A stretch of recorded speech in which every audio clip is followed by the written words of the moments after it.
Okay, welcome to PaintShop Pro Basics 6.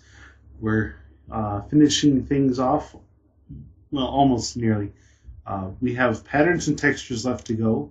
We're going to cover patterns. Patterns are probably the most simplistic part of all the materials, so there's not a whole lot to go into. But we're going to start off with patterns. We come over here, once again, click on the little button, and click this checkered circle for pattern. And it should come up with the last pattern that you used, or the default pattern, which I believe is the zebra skin. I'm not sure. I was fooling around with it and I tried to set it back to the default. Alright, now to get to the actual pattern selection, you just click in here, and it should bring up our materials properties with the pattern tab selected. Now you'll notice that the layout is fairly similar to that of the gradient. You can pick your pattern. There's a whole number of patterns predefined by PaintShop Pro. And then we have angle and scale. Now, with gradients, we had angle and repeat. That's how many times you repeated the gradient. Here, the scale determines how big or small, or how often the pattern itself repeats.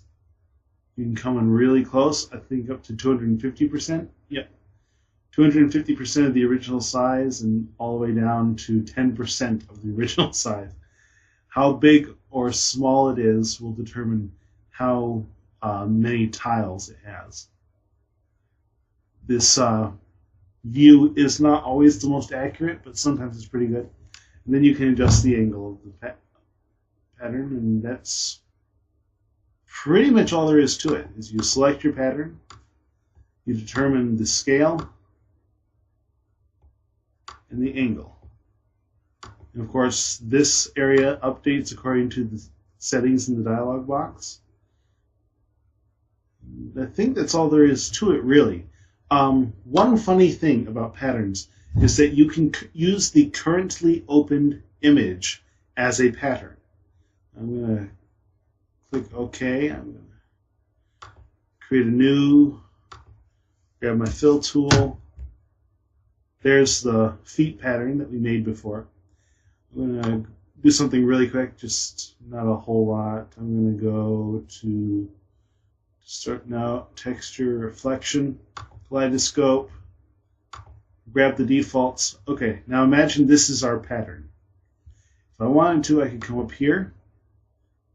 And what you'll notice is that although we do have feet, we also have image 1 now. So all opened images can be used as patterns.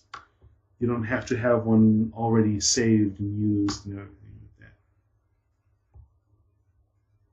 that. Okay, let's go 50% at an angle of 18.